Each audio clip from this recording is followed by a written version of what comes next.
Good morning and welcome to Daily Red Devil for all of your latest Manchester United transfer news and talk. Lots and lots to discuss on the show this morning. But before we get into all that, please do me a small favour. If you are watching for the first time today, please do subscribe, bottom right hand corner. We are 3 subscribers away from 42,300. So please go and subscribe. Let's hit that next milestone. And don't forget to like the video as well. On the show this morning, we are going to be talking about Nicholas Jackson, everyone's favourite. We're going to be talking about Jackson. We're going to be talking about the goalkeeper. We're going to be talking about Garnacho and a potential swap deal. Lots and lots to get into. But I'm going to ask the big question, the elephant in the room. Would you take Nicholas Jackson at Manchester United? Let me know your thoughts in the comment section below. Out of the options that are still there, obviously Gyökeres is a here we go to Arsenal. Sad times. Jonathan David, gone to Juventus. Liam Delap, gone to Chelsea. Osman's, I think, here we go to Galatasaray. The only options left, as far as I can kind of think of at the moment, are Nicholas Jackson, Dominic Calvert-Lewin, Benjamin Sesko. I mean, is there anybody else? There's probably someone else I'm forgetting. Some people are going to say Jamie Vardy. Those are our options. Would you take Nicholas Jackson? Where would you rank Nicholas Jackson in those options? Those are realistically the options now. When obviously Gyökeres is gone, Liam Delap's gone.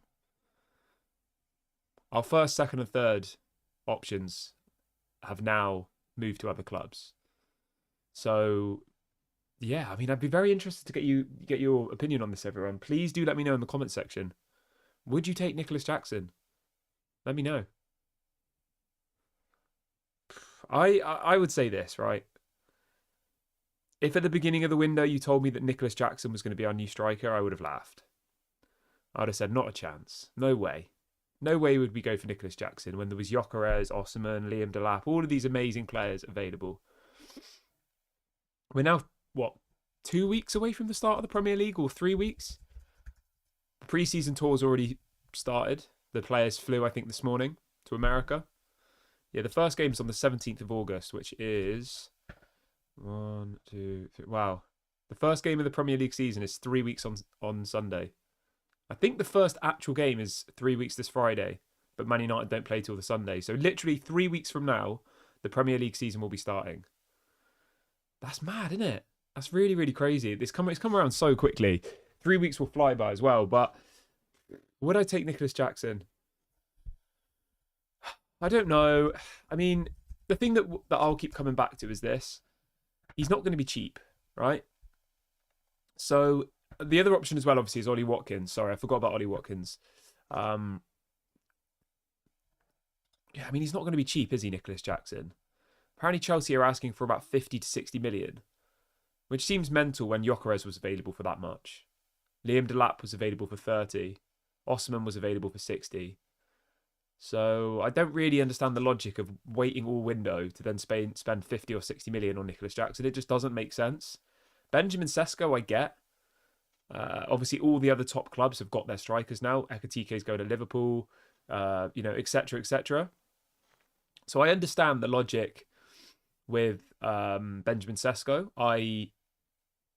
We've waited, and if we were to go for Benjamin Sesko, we might have a favourable position, but the reports coming out in the last few hours, or last 24 hours even, are saying that Man United don't actually want Benjamin Sesko, which I just don't understand. I'm really trying to get my head around it.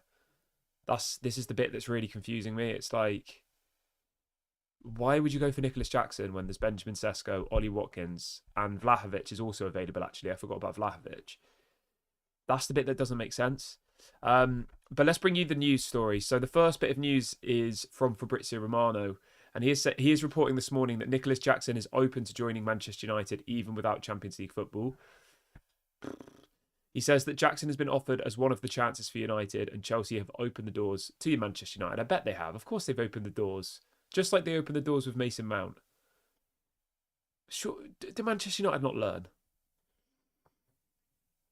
Do they never learn? It goes on to say that they still maintain an interest in Garnacho, okay, as an option in case United want to open a proper negotiations for Nicholas Jackson. He says that United are aware of Chelsea's potential interest in Garnacho and they are open discussing conditions of a swap deal. This is coming out from Fabrizio, by the way. A swap deal involving Nicholas Jackson and Garnacho. It says at this stage at the window, United have yet to put in an official bid for Jackson. Fabrizio also going to say that Sesko, Jackson and Watkins are the options being considered at the moment. He says also Vlahovic was offered to them 2 weeks ago. No decision has been made yet, and this is why the deal for Jackson has not advanced yet. He says the priority for Jackson would be to stay at Chelsea and fight for his place, but if it isn't possible, United would be considered a good option. It's up to the club. The scenario is finally clear. I just don't understand.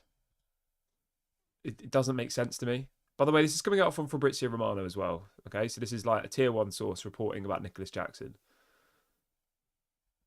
I just can't get my head around it. If Nicholas Jackson was a free agent at the age of 24, I'd say, you know what? Great, take a punt, go for it, bring him in, see what happens. But he's going to cost you 50, 60 million. And you know for a fact that Chelsea are going to use that 50, 60 million to go and buy a better player. The fact that Chelsea want rid of him kind of says it all, realistically. We already made that mistake with Mason Mount. We can't make it again with another one of their players that they don't want. So yeah, I don't know. If someone said to me it's Nicholas Jackson or nothing, I would take Nicholas Jackson. Don't get me wrong, because I don't think Højlund's enough on his own. But if someone said at the beginning of the window, you could sign Nicholas Jackson for 50 million, or Gyökeres for 50 million, or Osman for 60 million, like I would be like, on what planet do you go for Nicholas Jackson? You know, that's the bit that I don't understand. And maybe it's because of this swap deal. Yeah, it's stupid. But anyway, obviously, yeah, let me know what you think about this one in the comment section, guys. Would you take Nicholas Jackson at Manchester United? Am I maybe seeing this in a different way? You know, maybe there is a world where Nicholas Jackson at Manchester United could work out. Let me know what you think. I'm interested to see what you guys have to say on this one. But for me, it's a no. I was about to say I'd rather take Dominic Calvert-Lewin, but I don't think I would, to be fair. I mean, that's a bit of a step too far, isn't it? I mean, would you it's a good question. Would you take Dominic Calvert-Lewin as a free agent instead of Nicholas Jackson for like 50 million?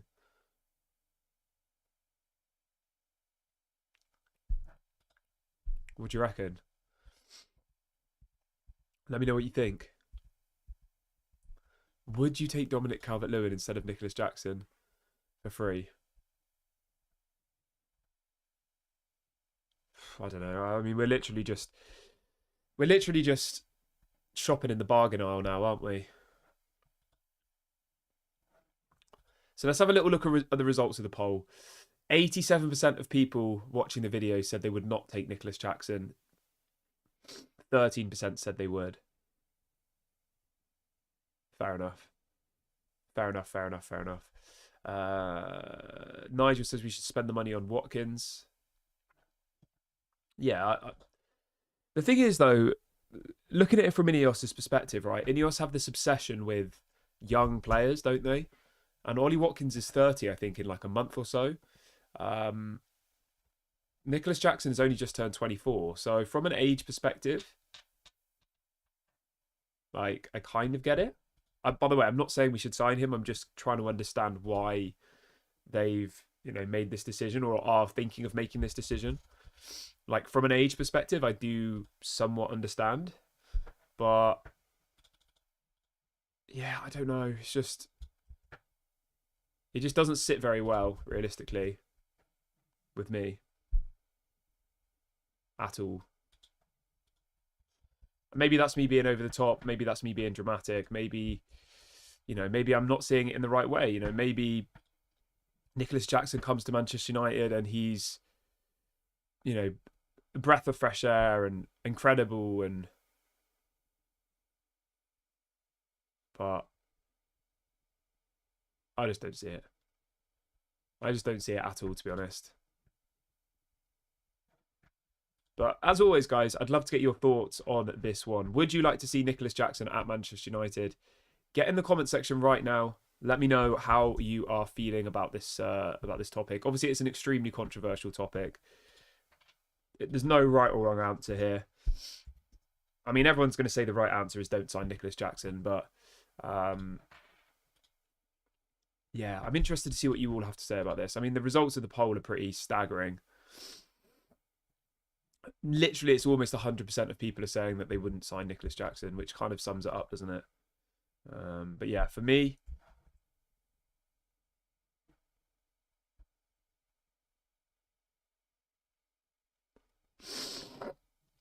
it's a definite no.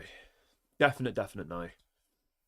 Unless we have no other option. If we have no other option, I would probably take him because we need a striker.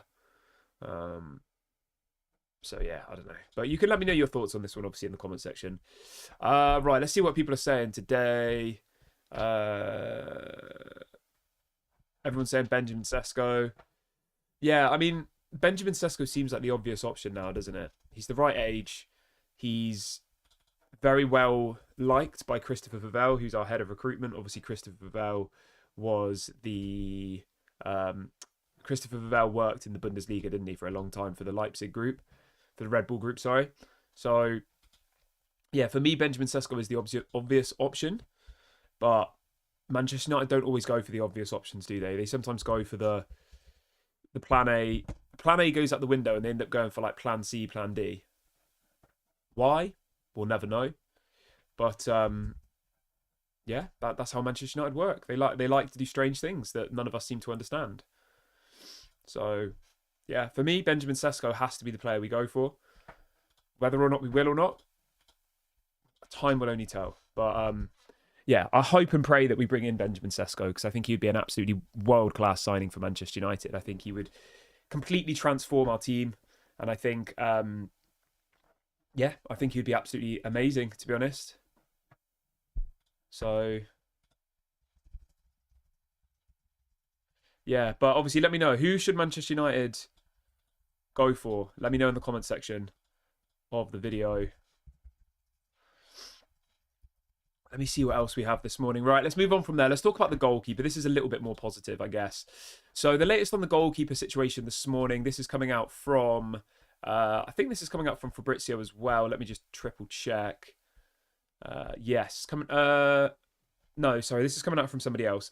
So the news this morning is that apparently Ruben Amorim has approved the signing of Sene Laamans. It says the player considers this a dream move and personal terms are not an issue. He is highly rated within the club. The club is currently focusing on outgoings. So it looks like we are going to bring in this goalkeeper. I mean, great. I don't know. I'm not like going to get hugely excited about it just yet. He's a young goalkeeper. He might turn out to be good. He might not turn out to be good. It's pretty hard to tell. I know from a like stats perspective, he's got the highest save percentage in I think it's in the whole of Europe. Highest save percentage in the whole of Europe, this guy, which is obviously amazing. But, I mean, he is playing in the Belgian league, to be fair. I had a couple of people saying to me, oh, well, he did really well in the Europa League, I think it was, against Tottenham, saying like, oh, did you see him in the Europa League? And I'm going to be honest, I didn't see him in the Europa League. But, yeah, like, I would be keen to bring him in, I think, you know? I think if we could bring him in, I would bring him in. It's just whether or not he's going to be at a stage in his career yet where he can kind of outmuscle Onana. That's kind of the big question for me. Because I think when you bring in a backup goalkeeper, it doesn't really put that much pressure on Onana, I don't think. You know, with Onana probably sat there saying, well, he's the backup goalkeeper. Now, arguably, that puts pressure on the backup goalkeeper to try and like perform to take his place. So maybe it creates good competition. I've never really seen Altay Bayındır as much competition realistically. So yeah, I don't know. What does everyone think? Like, is this goalkeeper going to be able to take the number one spot off Onana? I'm not convinced yet, but obviously time will tell. Um, yeah, let me know. God, I feel like I got like really bad hay fever or something today. Um,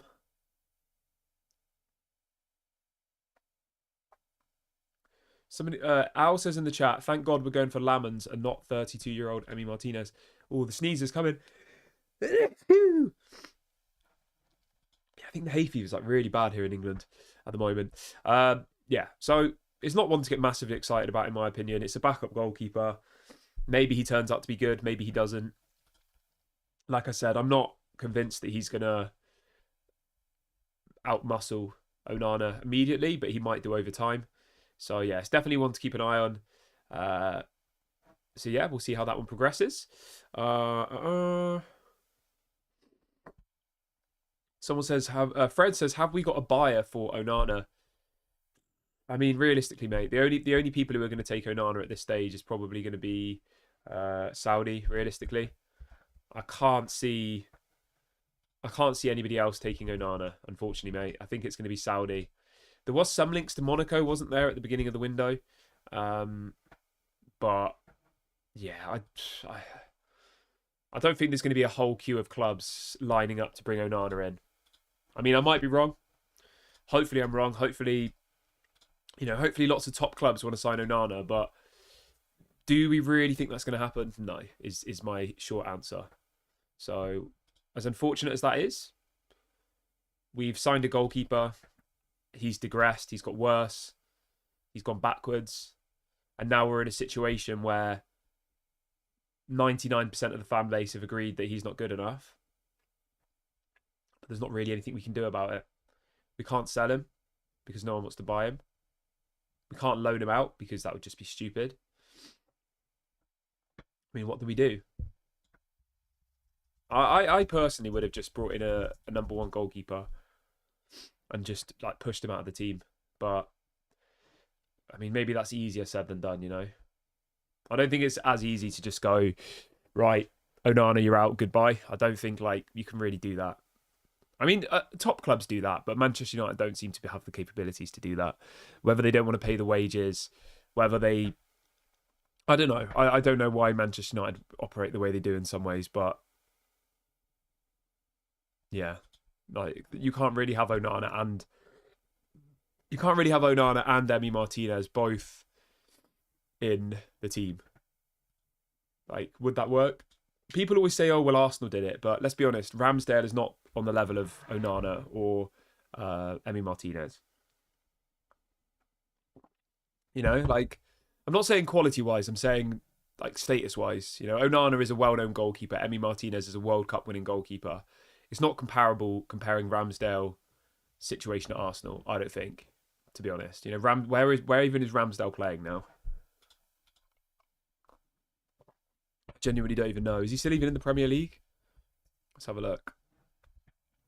I think he was in the Prem last season. Did he get relegated? Oh, he's at Southampton. Yeah, so we got relegated last year. So, you know, people who always play this narrative of like, oh, well, Arsenal had two first choice goalkeepers. And I mean, it didn't work for one. But two, Arsenal's first choice goalkeeper, supposedly Aaron Ramsdale, is now playing in the Championship. So it's not really the same as comparing a World Cup winning Emi Martinez and Onana, who's played in Champions League finals, amongst other things as well, you know? So, yeah, it's not really comparable.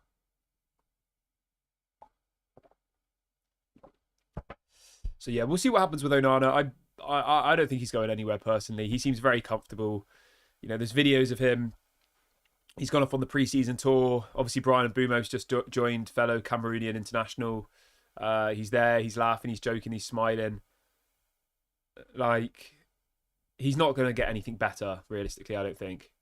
Maybe he goes to Saudi and gets more money, but I don't think he's going to... he's not going to get a move to Real Madrid, is he, or to like Barcelona or to like a top club. It would be literally just going to the Saudi league for money. That's pretty much his only option at this stage.